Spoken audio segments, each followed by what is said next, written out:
not done. We got more quick hits. Yes. Paul Pogba has a new home, Jules.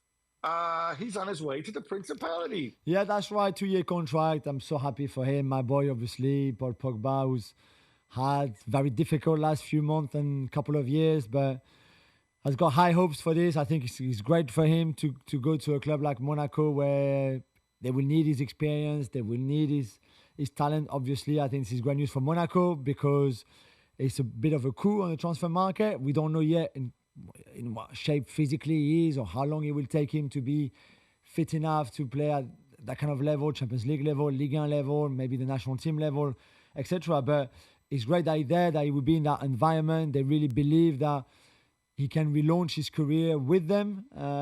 He certainly believes it so too. I think for Ligue 1, it's a wonderful news because in what has been a difficult time for the league, financially especially, to attract somebody like him is amazing. So I'm super happy. I can't wait to see how it goes. I hope obviously that it goes well, but I think everybody knows also that there's a possibility that things are not going to work out maybe. So we will have to see. But I'm just so happy that he's back in the game. Curious how it works with him and all those young players they have there too. Bayern keep getting linked with left wingers, Gab, and this time it's Arsenal's Gabriel Martinelli with a fee of 50 million euros according to Bild. Yeah, it's funny. Last week we had Nico Williams. Now we have this guy. I think if you're Bayern, I don't see this need for wingers. Yes, Coleman and Gnabry are older and Sané's gone. But dude, just let Musiala flourish. Maybe you can play 3-4-2-1. Maybe your width comes from other positions. You have Olisa there. I would not get involved in this. And then I noticed that, like, oh look, Martinelli's contract expires in 2027. So obviously, this is one of those situations where maybe somebody's trying to maybe make a deal here because obviously, if he doesn't extend with Arsenal, then his transfer value, you presume, would go down. As far as I know, Martinelli is happy where he is. So yeah, I don't see this happening. I'm not sure it makes much sense. Joel Quanta is reportedly close to a move to Bayer Leverkusen from Liverpool. The fee's 30 million euros plus 5 million in bonuses. This makes sense to you, Jules? Financially, it makes sense for Liverpool because he's a homegrown player, obviously. So this will go straight into the profit boxes and bank account. And they wanted to sign another centre back regardless anyway. So it makes sense. I think it's a lot of money for him. I don't think he's worth that much. Bayer Leverkusen clearly sees something that I can't really see right now and that I haven't seen all season long either. But good luck to him. I think he also wanted to play more than what he did last season. Slot never really trusted him, especially after that first half against Ipswich in the opening game of the season where he was taken off.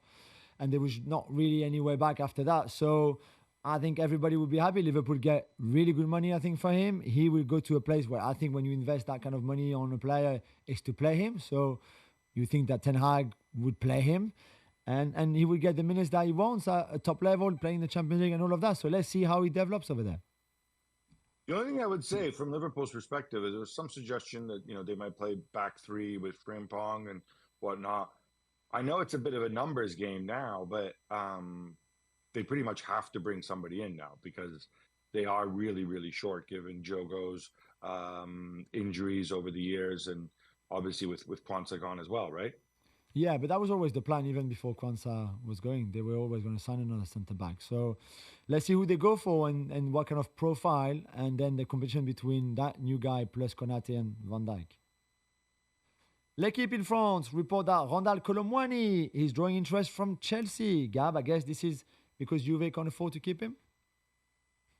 It's a funny one because Juve we're almost briefing this. Oh, did you see what L'Equipe wrote? They want Randall. Chelsea want him. I think Juventus definitely want to keep him. The loan fee that Paris Saint-Germain charged them, my understanding was very, very high. And Jules, you know better than me. I would assume Paris Saint-Germain would rather let him go on a permanent deal.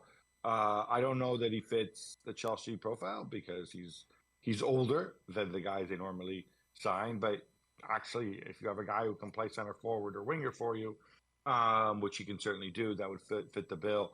I think Juve are going to try to negotiate the price down and extend the loan, right, Jules? I mean, that makes sense. Yeah, he wants to stay as well. So let's see. There will be an obligation to buy, I think, though. That's the only thing. So let's see how high they can go for that. Rooney Bargi to Barcelona for a cut price for 2 million euros is very close to being done. Jules, are they just accumulating talent at this point? Because don't they have a guy in his position who's pretty good? Yeah, although you can maybe like mold him into something else, like a number 10 maybe, or even a winger on the other side. Rooney Barges was super highly rated when he was younger. Maybe his development in first team professional football hasn't been as quick as we thought it could be in Denmark. But at that price, you just take the risk. And Sufati is going to leave, for example, probably to Monaco, but he's going to leave for sure. And even if Nico Williams comes, this is a young player that will learn. And even if really it doesn't work out or he wants more minutes at some point, surely you'll be able to let him go for more than 2 million euros. So it's a in this one, I think it's a no-brainer from a Barcelona point of view.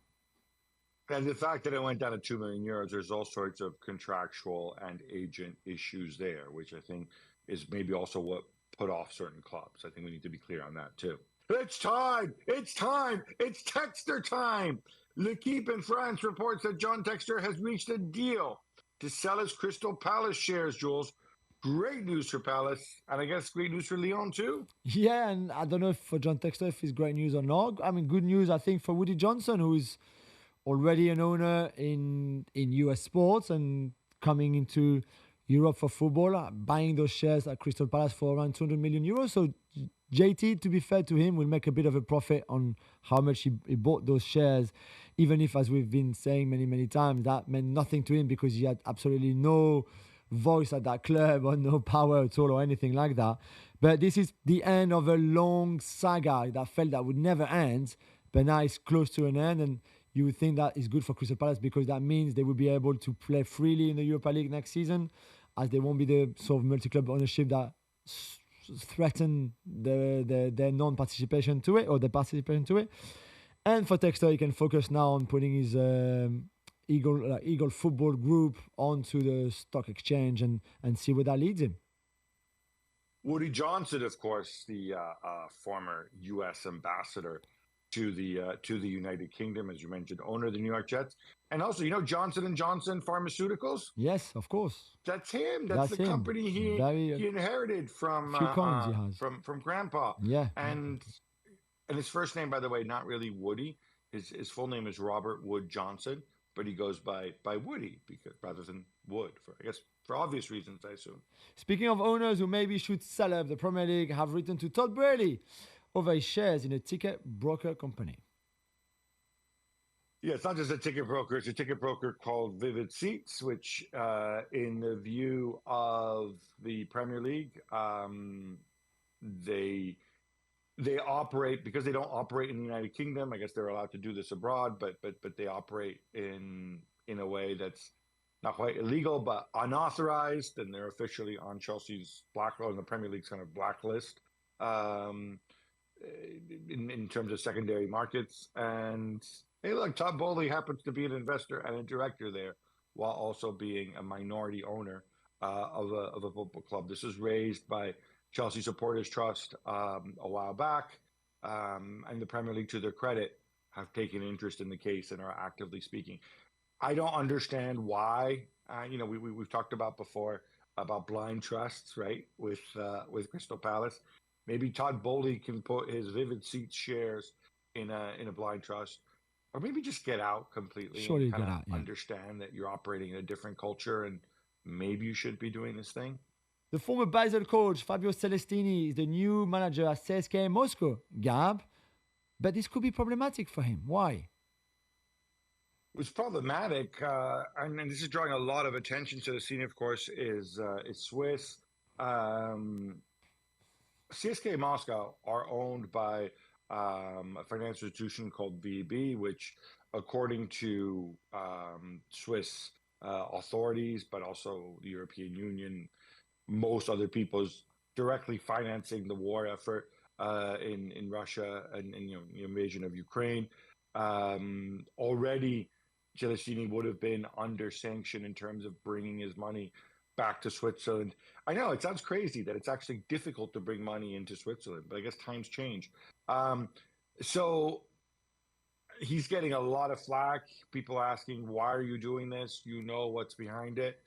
I think the reality is he felt he deserved a better job and in Europe, and then said, well, maybe I'll just go and cash in. But it's an example, I think, of how once again real life and football collide. But certainly the reporting out of Switzerland suggests that